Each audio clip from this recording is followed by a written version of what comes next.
오늘은 호모 두드리라는 제목으로 함께 말씀을 나누겠습니다. 호모 두드리입니다. 여러분은 여러분의 인생에 대하여 질문이 있으십니까? 여러분은 여러분의 삶에 대한 질문을 가지고 있습니까? 니체는요, 시작점이 같아도 질문이 다르면 인생은 완전히 달라진다라고 말합니다. 그러니까 같은 시작점에 서 있지만 내가 어떤 질문을 가졌느냐 하는 것이 내 인생의 종착점에는 큰 변화가, 큰 차이가 난다. 니체는 그렇게 말합니다. 그리고 니체는 이 정의가 맞다는 것을 얘기하기 위해서 한 예화를 얘기해요. 그 예화가 이것입니다. 한 농부가 두 명의 아들에게 유산을 물려줍니다. 그래서 이제 밭대기 조금 주고 그다음에 은전을 줍니다. 그래서 큰 아들과 작은 아들에게 똑같이 밭과 그다음에 은전을 줬습니다. 큰아들이 그 유산을 받아서 밖에 나옵니다. 밖에 나와서 동네 사람에게 물어보지요. 우리 아버지가 유산으로 나에게 이렇게 은전도 주고 밭도 줬는데 어떻게 하면 되겠습니까? 큰아들이 동네 사람을 묻습니다. 그랬더니 동네 사람이 이렇게 말합니다. 유산은 아주 귀중한 거야. 유산은 너무너무 소중한 거야. 그 소중한 것은 잘 지켜야 돼. 괜히 엄한 일 해서 다 잃어버릴 수 있으니까 잘 간직해. 동네 사람들이 다 그렇게 얘기해 줍니다. 그래서 첫째는요, 그 밭에다 땅을 파고 은전을 항아리에 넣고, 그래서 밭에다가 꽁꽁 숨겨뒀습니다. 그리고 이제 이 큰아들은 정말 내가 이 아버지가 물려준 유산을 잘 간직하는 사람이 되었다고 그는 그렇게 생각하고 있었습니다. 근데 둘째는 달랐습니다. 둘째는 아버지 유산을 받아 나와서 그 은전으로 송아지를 삽니다. 그리고요, 그 밭에 뿌릴 씨를 삽니다. 그래서 이제 밭을 갈고 씨를 뿌리고 농사를 짓기 시작한 것이죠. 근데 있잖아요, 그 삶이 참 힘이 듭니다. 왜냐하면 여러분들 그게 딱 맞춰서 비가 오고 딱 맞춰서 햇빛이 비치고 그러면 얼마나 좋겠습니까? 근데 그게 그렇지 않지 않습니까? 아니, 비가 와야 될 때 비가 안 오는 거예요. 그럼 어떻게 해야 됩니까? 아래 동네에서 물을 길어 올라와야 되는 겁니다. 전 재산을 틀어서 송아지를 샀습니다. 근데 이 송아지가 밤에 아픈 겁니다. 그러면 이 둘째는요, 밤새 그 송아지를 간병한다고 밤에 잠도 못 잡니다. 맞습니다. 농사를 짓는 그 자체도 힘들었지만, 이제 그 송아지도 키우고 또 이렇게 물도 길어 나르고 정말 어렵게 살아갑니다. 그렇게 어렵게 살아가는 그 둘째를 향하여 동네 사람들은 말합니다. 괜히 욕심 부렸다가 져봐라. 괜히 욕심 부렸다가 져봐라. 동네 사람들은 다 그렇게 말을 합니다. 그래도 동생은 멈추지 않고 농사를 짓고 또 송아지를 키웠습니다. 그렇게 해서 10년의 시간이 흘렀습니다. 10년의 시간이 흘렀을 때 그 동생의 밭에는 여러분들 많은 열매가 맺혀 있었습니다. 그리고 그 송아지는 자랐어요. 새끼를 낳았고요. 그래서 이제 소떼가 되어져 있었습니다. 동생은 부자가 된 것입니다. 근데 형님은 어땠을까요? 형님은 아버지가 준 유산 그대로 갖고 있었을까요? 여러분, 아닙니다. 여러분들, 이제 10년의 시간이 흐르고 나니까 세상 물가가 다 올라버린 것입니다. 그래서 그 은전의 가치가 아버지한테 받았던 것과 똑같은 가치가 아니라 그 은전의 가치는 떨어져 있었던 것입니다. 니체는 이 얘기를 합니다. 형님과 동생은 똑같은 출발점을 갖고 시작했다. 그런데 10년이 지나고 난 이후에 동생은 부자가 됐는데 형님은 더 가난해졌다. 니체는 이 얘기를 해요. 그러면서 니체가 한 말이 이것입니다. 가난한 사람은 어떻게 잃지 않을까를 질문한다. 가난한 사람은 어떻게 잃지 않을까, 그걸 질문한다. 근데 부유해진 사람은 무엇을 만들어낼지를 질문한다. 질문이 같단 말입니까? 다르단 말입니까? 질문이 달랐던 거예요. 가난한 사람은 내가 어떻게 하면 안 잃어버릴까, 그거를 질문하고 그걸 생각합니다. 근데 있잖아요, 부유해진 사람은요, 뭘 안 잃을까를 질문하잖아요. 이걸 갖고 어떻게 할 것인가, 그걸 질문하고 그걸 생각한단 말입니다. 시작점이 같아도 질문이 다르면 인생은 완전히 달라진다. 가난은 지갑보다 먼저 정신에서 시작된다. 인간을 가난하게 만든 것은 돈의 부족이 아니라 두려움에 길들여진 생각이다. 인간을 가난하게 만든 건 돈이 없는 게 아니라 두려움에 길들여진 생각이다. 여러분은 니체의 이 말을 들으면서 무슨 생각을 하십니까? 지금 저와 여러분의 삶에 질문이 있으십니까? 옛날에는 그랬었죠. 옛날에는 인생에 질문이 많았습니다. 어떻게 하면 될까? 왜 해야 될까? 그런 질문이 많았었죠. 근데 여러분들 시간이 가면 갈수록 인생에 대한 질문이 없어요. 그냥 하지요. 오늘 아침에 눈을 떴습니다. 어떻게 살아가야 될 것인가 질문하지 않습니다. 그냥 살지요. 어느 틈엔가 내 인생에 뭐가 없어졌다고요? 질문이 없어졌다는 것입니다. 지금 여러분은 질문하고 계십니까? 아니면 그냥 사십니까? 이제 오늘 본문 한번 보시기 바랍니다. 오늘 보면은 그 예수님의 이제 공생의 3년째입니다. 예수님이 공생의 3년을 마치고 이제 갈릴리에서 예루살렘으로 올라가십니다. 예루살렘 올라가실 때 예수님은 여리고를 지나가셨어요. 그때 여리고를 지나갈 때에 그때 이제 길가에 앉아 있었던 소경거지 바디메오를 만나는 장면입니다. 예, 예수님이 여리고를 지나갈 때에 그때 많은 무리들이 이제 예수님을 따라 나옵니다. 그러면서 그들이 수군거리죠. 나사렛 예수다. 나사렛 예수다. 사람들은 예수를 따라다니며 나사렛 예수라고 말합니다. 그런데 그 얘기를 들었던 그 소경거지 바디메오가 예수를 향하여 부르짖습니다. 뭐라고 부르짖었을까요? 우리 같이 한번 읽어보시겠습니다. 마가복음 10장 47절 말씀, 마가복음 10장 47절 같이 읽겠습니다. 시작. 나사렛 예수시란 말을 듣고 소리질러 이르되 다윗의 자손 예수여 나를 불쌍히 여기소서 하거늘. 아멘. 예, 사람들은 예수님이 여리고를 지나가실 때 사람들은 나사렛 예수라고, 야 저기 봐라 나사렛 예수 지나간다, 야 저기 봐라 저기 나사렛 예수가 있다. 사람들은 다 그렇게 예수님을 나사렛 예수라 불렀다고요. 근데 그 소리를 들었던 그 바디메오는 예수를 향하여 나사렛 예수요라고 부르지 않습니다. 바디메오는 그 예수를 향하여 다윗의 자손 예수요라고 부르는 것입니다. 예, 부르는 게 같았단 말이에요? 달랐단 말이에요? 달랐습니다. 근데 부르는 호칭만 달랐던 게 아닙니다. 여러분들 성경을 보시면 그렇게 예수를 향하여 다윗의 자손 예수여라고 불렀던 그 바디메오는 나를 불쌍히 여기소서라고 하는 간청이 있었어요. 예수를 만나야 될 이유가 있었고 그의 마음에 소원이 있었다 이 말입니다. 그런데 저기 봐라 나사렛 예수가 지나가신다, 나사렛 예수라고 말하는 그 사람들에 의해서는 소원이 보이지 않습니다. 예수를 만나야 될 이유도 없었고 그들은 예수를 향한 소원도 없는 그 모습을 발견할 수 있습니다. 여러분들 왜 여리고 사람들은 예수님을 보면서도 마음에 소원이 없었을까요? 왜 기대가 없었을까요? 여러분들 성경에서 있잖아요. 여리고가 제일 먼저 나오는 곳이 민수기 22장입니다. 이제 이스라엘 백성이 40년 광야 생활을 마치고 모압 평지에 이제 그 텐트를 쳐요. 장막을 칩니다. 근데 이스라엘 백성이 모압 이제 40년 광야 생활을 마치고 모압 평지에 이제 장막을 쳤는데 그 장막 친 곳이 어디였냐면 성경 이렇게 표현해요. 요단 건너편 여리고 맞은편이더라. 그러니까 뭐 여리고가 어떤 곳이다 뭐 그런 말 없어요. 그런 말 없고 이스라엘 백성이 장막을 쳤는데 요단 건너편이었고 요단 건너에는 뭐가 있었다고요? 여리고가 있었다.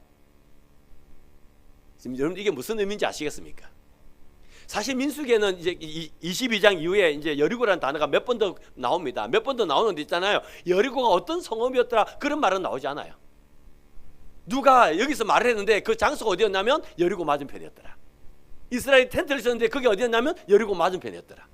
뭐 이런 식입니다. 이게 무슨 의미일까요? 그만큼 그 시대의 여리고는 유명한 성읍이었단 말입니다. 누가 말해도 다 알아듣는 성읍이 여리고였단 말입니다. 여리고가 그런 곳이었습니다. 어디 지명을 말할 때에 여리고를 중심으로 얘기하는 곳. 별로 감동이 없네. 난 이 사실을 깨닫고 감동받았었는데 와 여리고 진짜 대단한 곳이었네. 저는 그걸 알게 되었습니다. 그리고요 이제 이제 이스라엘 백성이 이제 요단을 건너가서 그 여리고와 전쟁을 하지요. 그죠? 그래서 이스라엘이 이기지 않습니까? 근데 하나님께서 이스라엘 백성이 여리고와 전쟁할 때에 그때 하신 명령이 뭐냐면 그 여리고 성에 있는 모든 전리품들을 여호와의 곳간에 드리라 하는 그렇게 명령하셨어요. 근데 아간이라는 사람이 물건을 훔치죠.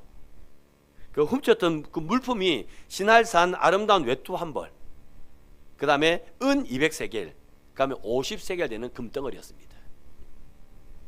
그러니까 아가니아서 뭐 많이 이제 많이 전리품을 많이 취했는데 그 중에 있잖아요. 신할 제품, 신할산이 신할산을 말하는 게 아니고 신할 마운틴이 아니고 신할 제품, 무슨 알겠죠?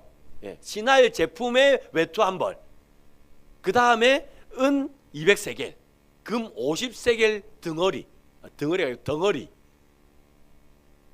여러분들 지금 이거 보면서 뭐 느끼는 게 없어요? 여러분들 은 200세겔은 맞아요.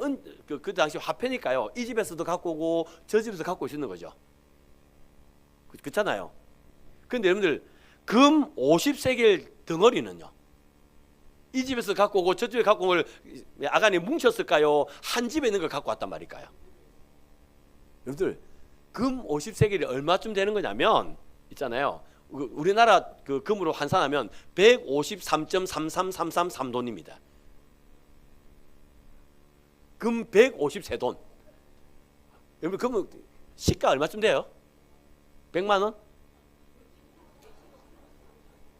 네, 100만 원 장류 줄 거니까 153돈 주세요. 아, 한 돌이 100만 원이에요? 아, 한 돌이 100만 원이에요, 요즘에? 누가 금값을 이렇게 올려놨노? 옛날에 우리 아들 돌반지 할 때는 3만 원 주고 했는데. 아, 그러면 여러분들 금 153돈이면 얼마예요? 1억 5,300만 원입니까? 김계희 장님이 1억 5,300이면 그건 맞습니다. 1억 5,300만 원입니다. 여러분 집에 금덩어리 1억 5,300만 원짜리 있어요? 아니 있는 금 다 끌고 모으면 1억 5,400 돼요? 여러분 집에 있는 금덩어리 다 끌어 모으면? 헐. 여러분 2026년에 현대를 살아가는 우리도요 금 153돈 없어요 집에. 근데 여러분들 이 당시에 우리 집에 금덩어리가 있었는데 여러분들 153돈. 그러면 여러분들 그 여리고에 사는 사람이 얼마나 부자였는지 아시겠습니까? 여러분들 제가 신할산이 신할 마운틴이 아니고 신할 제품이라고 했잖아요. 그럼 신할이 어딜까요? 신할이라는 단어의 뜻이 두 강 사이라고. 두 강 사이. 그러니까 티그리스 강과 유브라데 강 그 사이를 말해요. 우리는 그 지역을 메소포타미아 지역이라 말합니다. 거기를 신할이라 그래요. 자, 근데 여러분들 지금 여리고에 사는 이 여리고 주민이 여러분들 옷을 뭘 입었냐면 여러분들 메소포타미아 지역에서 만든 아주 고가의 아주 질 좋은 그 옷을 입었다 이 말이에요. 그래서 우리 집에 그 신할 제품 옷이 있어, 겉옷이 있었던 거예요. 이거를 오늘날 말로 번역한다면 이태리산 자켓 입었다 이 말입니다. 네, 일부 때 프랑스산 했다 야는 많이 맞습니다. 이태리산이라 그러더라고요.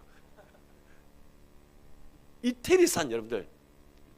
그러니까 여러분 집에 있는 게 다르다 이 말이에요. 지금 집에 있는 게 여러분들 금덩어리였고요. 집에 있는 게 있잖아요. 신할산 외투였고요. 여러분들 뭐 그러니까 얼마나 부유했고 얼마나 화려한지 아시겠죠?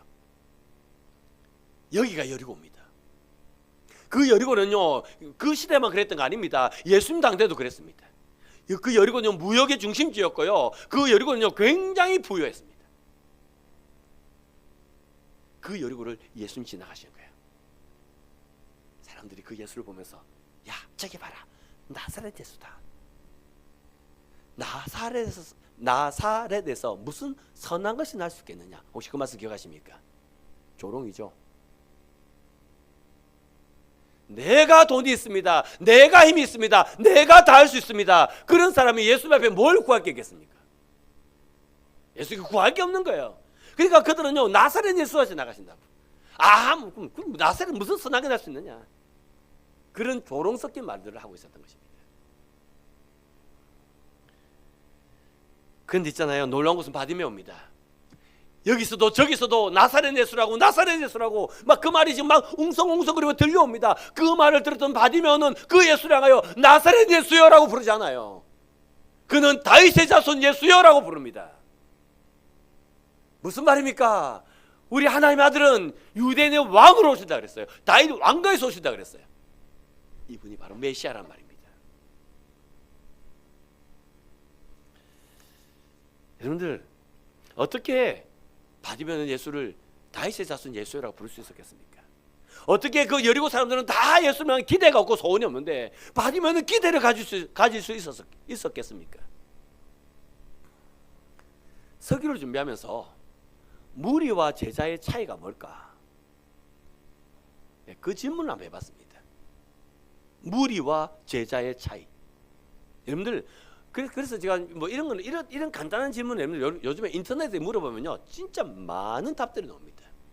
인터넷 쳤지요. 뭐 무리와 제자의 차이는 무엇입니까? 다다다다다다 엔터 팍 치니까 밑에 쫙 나오더라고요. 그래서 뭐 사실 뭐 다는 안 읽어보고요 한 몇 개 골라서 읽어봤습니다. 몇 개 골라서 읽어봤는데요 한 사람이 이렇게 말했더라고요. 무리와 제자는 모두 다 예배 시간에 은혜를 받는다. 무리와 제자는 모두 다 예배 시간에 은혜와 감동을 받는다. 그런데 무리는 어려운 일이 생기면 그 감동이 사라져버리는 게 무리다. 제자는 어려움이 생기면 그 감동으로 어려움을 이겨나가는 건 제자다. 누가 그렇게 써놨더라고요.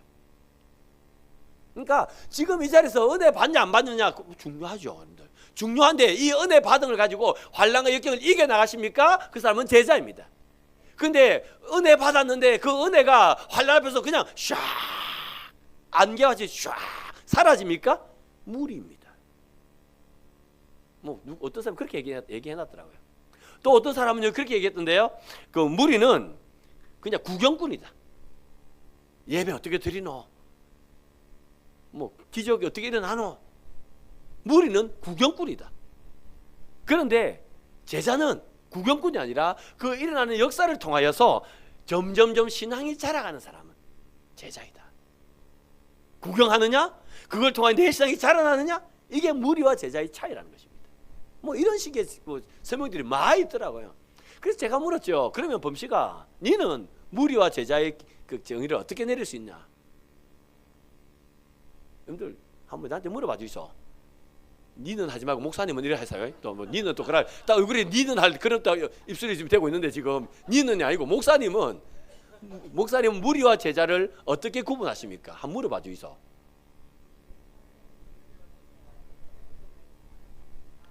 예, 저는요 무리와 제자를 이렇게 정의하고 싶습니다. 무리는 예수님 교회에 오지만 예수님에 대한 관심이 없습니다. 예수님을 알지도 못하고 알고 싶어 하지도 않고 예수님에 대한 관심도 없고 무리입니다. 근데 제자는 예수님에 대한 관심이 있고 예수를 알고 싶어하고 예수를 따라가고 싶어하고 그 사람은 제자인 것입니다. 여러분 삶에 예수님을 향한 질문, 예수님에 대한 관심이 있으십니까? 예수님이 누구인지 여러분 삶에서 계속 물어보고 계십니까? 그래서 그 예수님을 발견해서 기뻐하면서 그렇게 사십니까? 그게 제자예요. 그런데 삶에서 예수님은 전혀 관심이 없어요. 원고 없지만 어쩌면 돈을 더 잘 벌 수 있겠노? 어쩌면 내가 해외여행 한 번 더 갈 수 있겠노? 어쩌면 내가 우리 아들 성적 좀 더 높일 수 있겠노? 어쩌면 그냥 이런 데는 그냥 막 질문도 많고 관심도 많고 막 너무너무 많은데 예수에 대해서는 질문도 없고 관심도 없고. 여러분은 무리이십니까? 제자이십니까? 여러분 지금요 소경거지 받으면은요 사람들이 나사렛 예수라 그들은 예수에 대한 관심이 없는 사람들이었어요. 그냥 들려오는 소리로 떠드는 사람들이었다고요. 근데 바디메오는 그렇지 않았습니다. 저분은 나를 고쳐줄 하나님 보내신 유대인의 왕이시다. 예수에 대한 관심이 많은 거죠. 예수가 누구인지 궁금했던 것이죠. 그래서 그건 여리고에 사는 많은 사람들은 나사렛 예수라 그러면서 기대와 소원이 없었는데, 근데 바디메오는 소원을 가지고 주를 알아가면서 주를 불러가면서 앞으로 나오고 있는 겁니다. 여러분 질문 하나 할까요? 여러분에게 예수님 누구십니까? 여러분에게 예수님은 누구십니까? 1916년에 개봉한 펠레 전설의 탄생이라는 영화가 있습니다. 제가 이 설교를 쓴 게 우리나라 축구하기 전이었습니다. 그래서 지금 사람들이 월드컵에 관심이 많으니까 월드컵에 관한 예화를 하나 찾아야 되겠다 해가지고 억지로 찾아낸 게 이 얘기입니다. 근데 지금 이렇게 될 줄 몰랐습니다. 이렇게 될 줄 알았으면 내가 이 예화를 안 찾았을 텐데 토요일날 바꿀까 말까 고민 진짜 많이 하다가 밀어붙이기로 했습니다. 여러분들 이 얘기가 그래요. 그 1940년에 그 펠레가 이제 어릴 때 자라나는데요. 아버지가 축구 선수였답니다. 그러니까 아버지가 축구 선수였으니까요. 펠레는 축구에 대한 관심이 많았습니다. 그러니까 아버지를 보면서 자기도 축구 선수가 되겠다는 꿈을 꿨습니다. 그런데 아버지가 그 축구하다가 다칩니다. 예, 그래서 이제 펠레가 구두 닦기를 하면서 생계를 책임져요. 구두 닦기를 하면서 생계를 책임지면서도 펠레는 꿈을 버리지 않아요. 나는 축구 선수가 될 거다. 꿈을 버리지 않습니다. 예, 그래서 있잖아요. 구두 닦기를 하면서도 펠레는요 공차는 연습을 하고요. 뭐 그렇게 합니다. 예, 그랬는데 있잖아요. 그 1950년에 브라질 월드컵이 있었는데 브라질이 그 결승을 했어요. 우루과이하고 붙었는데 역전패 당해 집니다. 그때 펠레가 울어요. 펠레 들고 펠레즈가 아버지 들고 웁니다. 그리고 펠레가 말하죠. 내가 브라질을 월드컵 우승 국가로 만들 거다. 펠레가 꿈을 꿔요. 내가 브라질을 월드컵 우승 국가 만들 거다. 펠레가 그렇게 꿈을 꿉니다. 그리고 펠레가요 그때부터 열심히 축구를 합니다. 예. 그러다가 이제는 그게 이제 그 스카우트한테 발견돼 가지고요 산토스 FC 유소년 팀에 들어가게 됩니다. 예, 이제 본격적으로 축구를 하게 된 것입니다. 근데 있잖아요. 펠레가 그 유소년 팀에 가가지고 축구를 잘 못합니다. 왜 못하냐면 여러분들 브라질 축구는 징가 축구랍니다. 징가 축구. 그게 어떤 거냐면 공을 있잖아요. 좀 나갈게요. 축구공을 여기 넣고 여기 넣어가지고 앞에 선수 두 개가 막아서면 공 여기 대고 딱 잡고 골 딱 해서 넘어가는. 옛날에 우리나라가 월드컵 때 이렇게 한번 당한 적 있습니다. 옛날에 뭐 이렇게 한번 당한 적 있죠. 예, 예, 그게 징가 축구랍니다. 그러니까 앞에 선수 둘이 갖다가 막았을 때 그때 있잖아요. 공을 발 안에 딱 넣어가지고 폴딱 떼서 넘어가지고 제끼는 전문 용어인데요. 제끼는 이게 징가 축구랍니다. 또요 징가 축구가 그렇답니다. 여러분들 공이 오면요 공을 바로 안 차고 하늘로 빙 띄운답니다. 하늘 빙 띄우면요 선수들이 막 달려오겠죠. 그때 있잖아요 가위착으로 있잖아요. 막 발을 높여서 가위착으로 해서 탁 차 넣는 거 있잖아요. 왜? 오버헤드킥. 그거 징가 축구랍니다. 굉장히 화려한 축구예요. 근데 이 당시에는요 축구가 여러분들 그 브라질 징가 축구가 대세가 아니었고요 유럽 축구가 대세였습니다. 다 유럽 축구를 했기 때문에 산토스 FC 유소년 팀 감독도요 그 펠레에게 그 유럽 축구를 해야 된다. 그러니까 얘는 어릴 때부터 징가 축구를 배워왔는데 펠레 배워왔는데 갑자기 유럽 축구를 하려니까 축구가 안 되죠. 골은 하나도 못 넣습니다. 자신감 다 떨어졌습니다. 그래서 펠레가요 이제는 그 축구단에서 도망 나옵니다. 나 이제 축구 안 해. 근데 기차역에서 그 스카우트를 만나요. 그 스카우트가 그 펠레에게 그렇게 말합니다. 네가 할 수 있는 걸 해라. 네가 할 수 있는 걸 해라. 예, 그 말을 듣고 펠레가 다시 돌아가요. 다시 돌아가서 그 다음 경기를 하는 데 있잖아요. 펠레가 그때는요 감독이 그렇게 싫어하는 징가 축구를 하는 겁니다. 아주 화려한 축구를 하는 거죠. 그리고 있잖아요 가위차기로 갖고 멋지게 골을 탁 넣습니다. 그래서 펠레가 축구에 대한 자신감 느껴지고요. 근데 그걸 보고 사람들이 다 깜짝 놀랍니다. 그러면서 사람들이 이제는 브라질 징가 축구를 인정하게 됩니다. 그래서 이제 1958년 스웨덴 월드컵에서 이제 그 월드컵 우승 펠레 그 우승 그 컵을 들어 올립니다. 그리고 이제는 그 펠레는요 그 월드컵에 이 우승 컵을 3번 들어 올려요. 그냥 그래 하시는데 우리나라 전 세계 축구 선수 중에서 월드컵 우승컵 3번 든 사람은 펠레 한 명밖에 없답니다. 징가 축구를 해가지고요.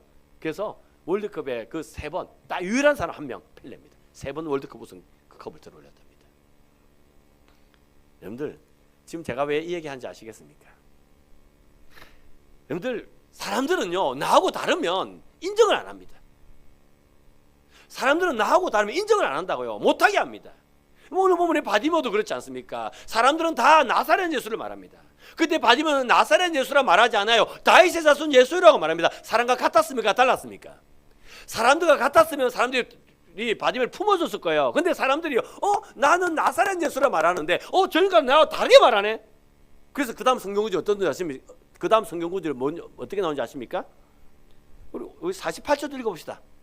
48절 말씀 같이 읽겠습니다. 시작. 많은 사람이 꾸짖어 잠잠하라 하되 그가 더욱 크게 소리질러 이르되 다윗의 자손이여 나를 불쌍히 여기소서 하는지라. 아멘. 예, 여러분들 만약에 바디메오가 사람들이 하는 말과 똑같이 나사렛 예수여라고 말했다면 사람들은요 그 바디메오를 잠잠하라 하고 꾸짖지 않았을 것입니다. 근데 나하고 달랐거든요. 나하고 다르니까 사람들이 잠잠하라고 꾸짖잖아요. 여러분들 다른 것을 고백하는 건 쉽지 않다는 것입니다. 펠레가 여러분들 그 유럽 축구 한참 성행할 때 찐가 축구를 고집에 나가는 거 쉽지 않았습니다. 여러분 바디메오 마찬가지였습니다. 다 나사렛 예수를 말할 때 나 혼자 다윗에 있어서 말하는 거 쉽지 않았단 말입니다. 근데 놀라운 게 뭔지 아십니까? 놀라운 게 뭐냐면 그렇게 쉽지 않아서 여러분들 잠잠하라 하고 꾸짖음을 당하는 그 바디메오가 더욱 소리 질러. 예. 바디메오는요 멈춰서지 않고요 더욱 크게 소리 질러. 더 크게 다윗의 자손 예수여 나를 불쌍히 여기소서. 이 말은요 예수님이 다윗의 자손이라는 그 신앙이 확고함이 있었단 말이에요, 없었단 말이에요? 어떤 박해가 다가와도 누가 뭐라 그래도 이분은 유대인의 왕 다윗의 자손 예수님이셔. 예. 바디메오는 다른 고백을 해서 잠잠하라 꾸짖음을 듣습니다. 그래도 그의 신앙은 그의 믿음은 흔들리지 않았단 말입니다. 그렇게 흔들리지 않는 그 바디메오를 예수님은 부르십니다.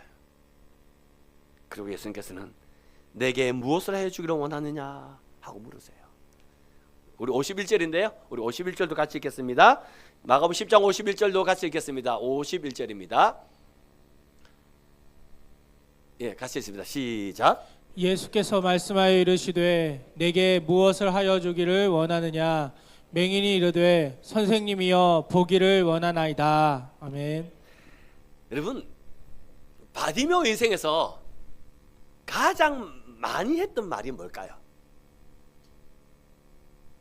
바디메오는 지금 여리고의 길가에 앉아 있습니다. 소경거지 바디메오입니다.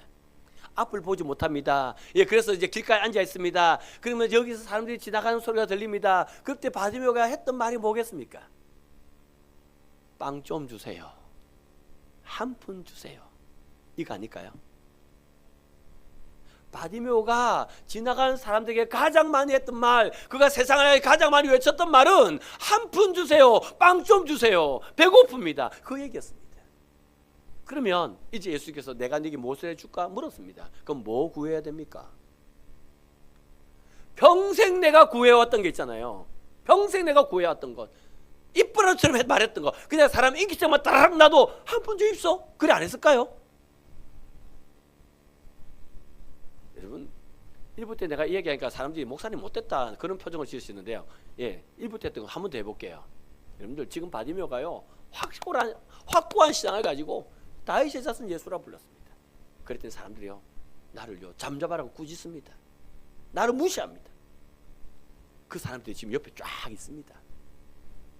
그러면 이렇게 말해야 되는 거 아닙니까? 예수님 이제 방금 내 무시했던 저 인간들 한꺼번에 그냥 심판하여 주시옵소서. 얼마나 보골이 나요 지금. 내 이렇게 보골이 나는데 나 이렇게 보골나게 한 저 인간들 하나님 가만히 놔두지 마십시오. 그 말 해야 될 거 아닙니까? 내가 원하는데 다 해준다 했는데 그 말을 해야 될 거 아닙니까? 근데 바디메오는요 자기 감정을 드러내지 않습니다. 바디메오가 뭐고 있는지 아십니까? 주여 보기를 원하나이다. 무슨 말입니까? 지나가는 세상 사람들에게 구해야 될 게 있고요, 여러분들 하나님께 구해야 할 게 있다 이 말입니다. 하나님이 누군 줄 알면 하나님에게 빵 달라 소리 안 한다 이 말입니다. 하나님 누군 줄 알면 빵 달라는 것도 훨씬 더 근원적인 거, 훨씬 더 필요한 것. 세상은 나한테 줄 수 있는 게 빵밖에 없어요. 맞잖아요. 세상은 나한테 주는 게 빵밖에 없다고요. 그러나 하나님이 나한테 주는 게 빵만 있는 게 아니고 그보다 더 큰 것도 하나님 나에게 주실 수 있다 없다? 하나님은 나보다 그보다 훨씬 더 큰 것도 줄 수 있는 분이 내 하나님이십니다.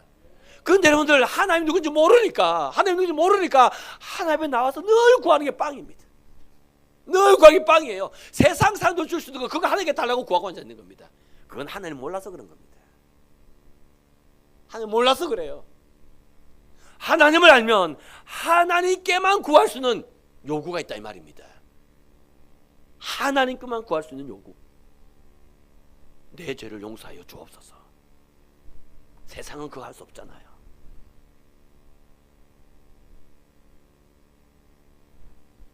세상은 내 눈을 돌이킬 수 없습니다. 내가 이 눈이 어두워서 내가 거지가 되어 있는 겁니다. 내 근원의 문제는 내가 거짓된 근원의 문제는 눈 때문 아닙니까? 이 근원된 문제를 해결해 주십시오.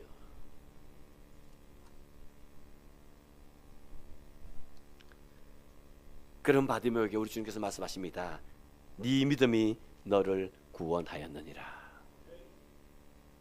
예수님이 누군 줄 알고 예수께 뭘 구해야 될지 알고 그래서 어떠한 박해가 다가도 흔들리지 않는 믿음을 가졌던 그 바디메오를 향하여 네 믿음이 너를 구원하였느니라 그렇게 말할 때 바디메오가 눈을 뜨게 됩니다. 그리고 그는 주를 따르는 자가 됩니다. 저는요 이 부분을 묵상하면서 이런 생각 한번 해봤습니다. 우리 예수님께서 만약에 지금 이 시간에 오셔가지고 우리에게 창구가 네 믿음대로 될지어다, 태일아 네 믿음대로 될지어다, 정래야 네 믿음대로 될지어다, 승습아 네 믿음대로 될지어다. 그 네 분이 또르면서 같이 앉아서 다 불렀습니다. 한 명만 부르면 상처받아가 싶어서. 만약 그랬을 때 그 믿음대로 된 역사가 뭐가 될까요? 아무런 믿음이 없어서 아무 일도 일어나지 않는 사람이 없을까요? 네 믿음대로 될지어다 했는데 근데 예수님이 누군지도 모르고 관심도 없고 아무것도 몰라요. 믿음이 없어요. 그러면 아무 역사가 안 일어나는 거 아닙니까? 그러면 주를 따라갈 수도 없는 거 아니겠습니까? 사랑하는 성도 여러분, 예수님은 누구십니까? 예수님은 누구십니까? 그 예수님 앞에 우리는 무엇을 구해야 되는 것입니까? 인공지능이 우리 일상을 참 많이 바꾸고 있습니다. 예, 그런 때에 여러분들 제68회 서울국제도서전이 6월 24일부터 오늘까지 코엑스에서 열렸습니다. 그러니까 인공지능이 막 우리 삶을 바꾸고 있는데, 근데 서울국제도서전에서 코엑스 열었는데요. 그 주제가 뭔지 아세요?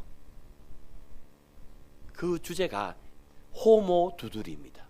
호모 두드리. 저 뜻이 뭔지 아세요? 호모 두드리. 저 뜻이요 질문하는 인간이랍니다. 여러분들 요즘 이 시대 사람들 질문을 안 해요. 왜냐하면 궁금하면 AI한테 물으면 다 가르쳐주거든.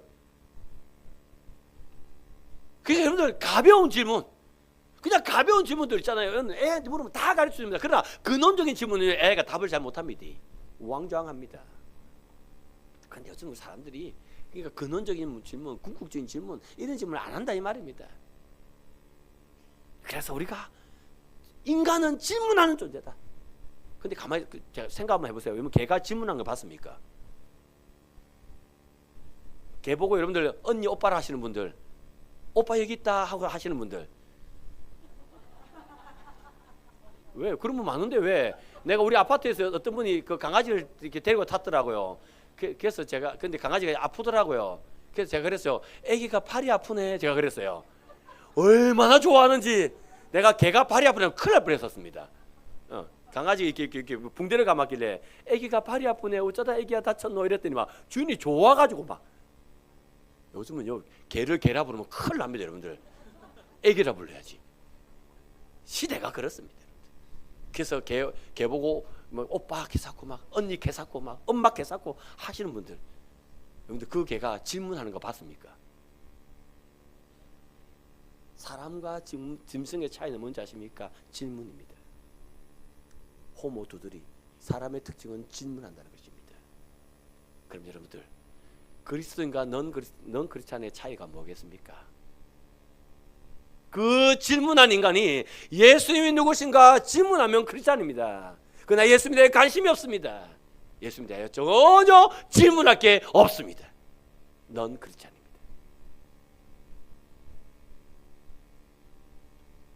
사랑하는 성도 여러분, 여러분은 예수님에 대한 궁금증이 있으십니까? 그래서 질문하십니까? 그래서 그 질문을 통해 예수를 알아가고 계십니까? 예수를 알아서 너무 기쁘십니까? 예수를 알아서 알아가는 그 기쁨이 너무 좋아서 흔들리지 않는 믿음을 갖고 계십니까? 그래서 네 믿음이 크도다는 주의 칭찬을 받는 그 자리에 서 계십니까? 예수를 알면 여러분들 소원이 달라집니다. 예수를 알면 소원이 달라지고요. 그 소원이 달라진 사람은 삶도 달라집니다. 저와 여러분의 삶에 이제 예수를 향한 질문이 있기를 원합니다. 그래서 예수를 알아가고 예수를 배워가고 그래서 우리의 신앙이 아름답게 성장해 나가는 그러한 자유교회 성도 될 수 있기를 주의 이름으로 축원합니다.